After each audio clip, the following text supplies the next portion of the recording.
They didn't score a touchdown in that game and lost. The next week, Buffalo dials up the blitz, sending a member of the secondary on 12 dropbacks. That was the most times Dak Prescott has been blitzed. They forced an interception and had 2 sacks on those pressures. And then last week against Chicago, he completed a season-low 55% of his passes. It didn't help the Cowboys dropped 3 along the way, tying their most in a game this year.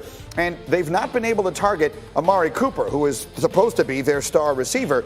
Over the last 3 weeks, on throws over 10 yards, his Dak's yards per attempt is 3 yards less, and his QBR 40 points less when targeting Cooper compared to everyone else on the team. I mean, obviously thankful to still be in the position to control our destiny. But yeah, we've got to get a win and we've got to play well. Simple as that. I mean, momentum is something serious. We can get it on our side. This has been a streaky team in years, so you got to get that first one to get the second one. That's kind of just the mindset of focus on the day. Let's focus on now. Let's focus on this week.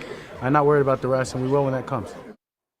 All right, so they play the Rams this week, and Bobby, I know you put together a tape for us this week to suggest that it may not be so pretty again. Well, Dak Prescott's been phenomenal this year, but the last 2 weeks, outside the numbers, when he's been throwing the football, he's been one of the worst in the NFL, completing around 50% of his balls. Not great. So let's take a look at this. Here in the red zone, all the defenders are within 6 yards. Here's Amari Cooper locked up on a corner one-on-one on the perimeter. And so this is where they got to be in sync. As he's throwing the ball, the corner is high on him. This should be a back shoulder situation. But instead, he chooses to throw it deep.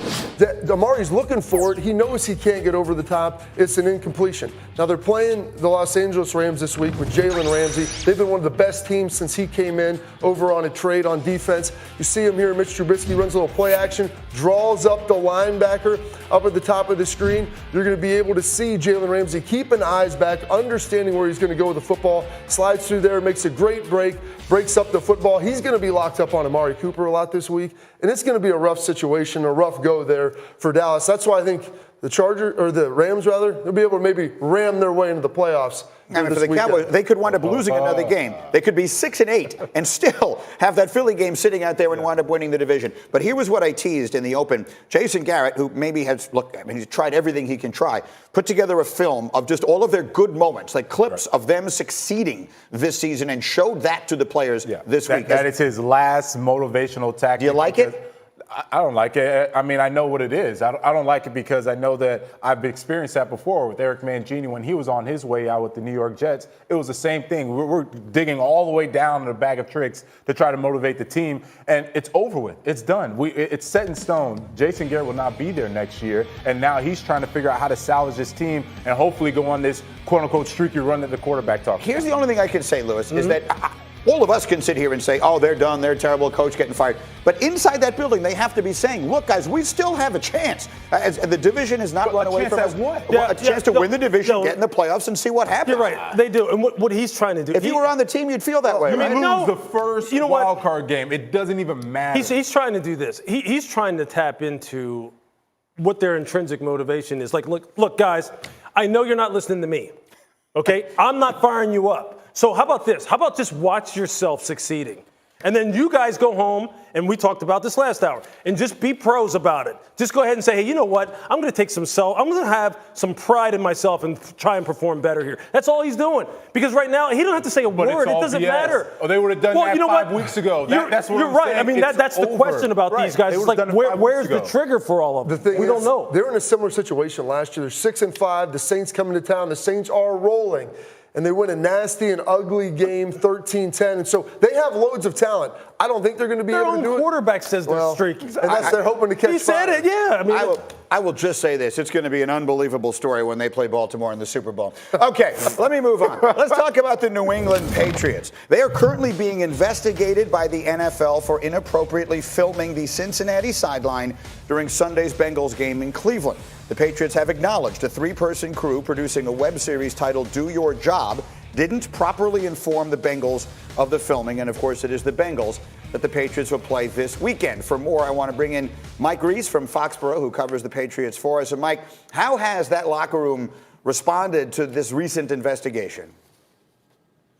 Well, Greeny, the message in the locker room is really from the players. This has nothing to do with us. Longtime safety and captain Devin McCourty compared it to Deflategate in 2014. He said, this is completely different. He said back then, that felt like a direct shot to the players because people felt like that was the reason they were winning on the field. He said, this one is totally different. And Greeny, I would just give you a feel for the locker room.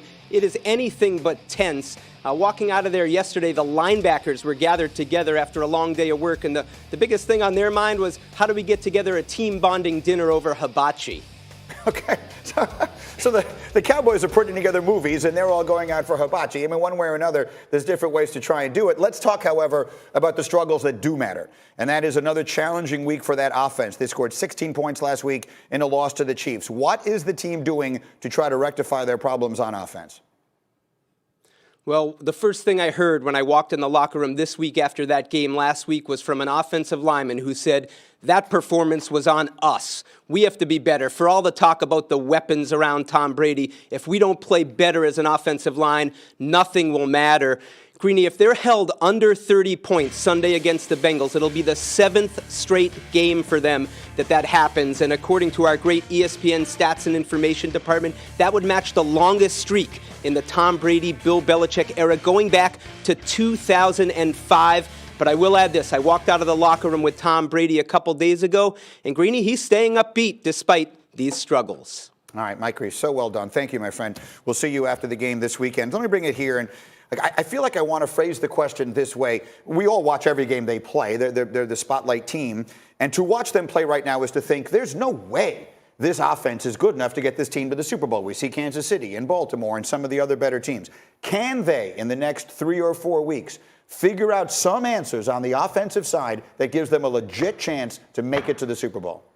I don't know if they're going to really just stumble upon something, or rather they're going to be able to hit some kind of performance level, consistent performance level that makes you go, man, they figured it out. New England's going to win by complementary football. They're going to win by blocking punts, getting timely turnovers, grinding out a drive here and there. Tom hits a big play, Sony breaks a big run, and they're just going to have to outlast you.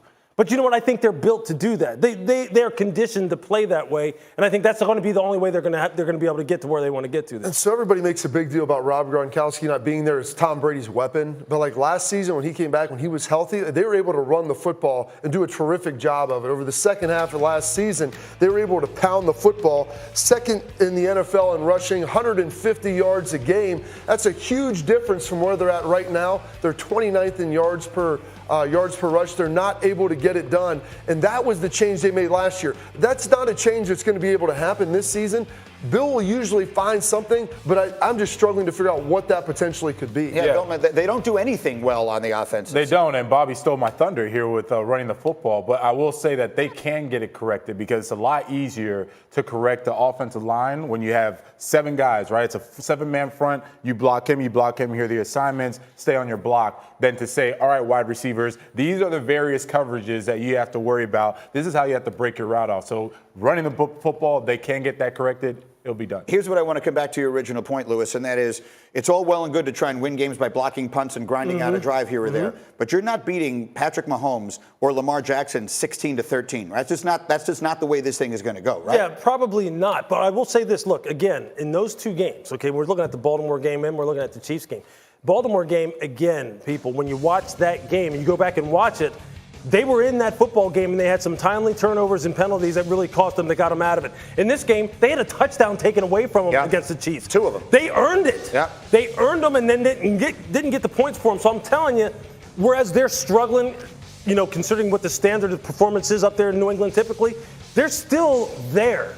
And they still have the greatest coach and the greatest winning quarterback of all time. So you can never count this team out. I don't care how ugly it looks. And a great defense. That's right. And no matter how ugly it looks, don't count them out. It's your brain doesn't want to do it. Like you can't function. And nor should it. Yeah. Because they'll make you look silly. I'm telling you, both of those games, they had their chances. They weren't just blown out where you just go, they stink. Right. They were right there. All right, we'll see what winds up happening. We have a lot more football on this Football Friday coming your way, but there's another story this morning, and that is that former NBA Commissioner David Stern is hospitalized today in New York City after suffering a brain hemorrhage.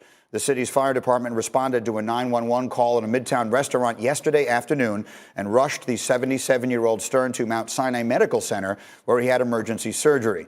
There's been no immediate word on his condition. Stern was the NBA's commissioner from 1984 through 2014. He was inducted into the Basketball Hall of Fame in 2014.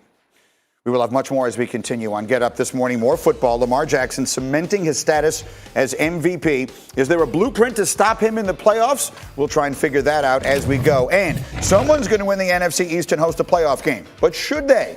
One coach has an idea that would fundamentally change the sport, and I hate it. You'll hear it as we continue. It's Get Up on ESPN.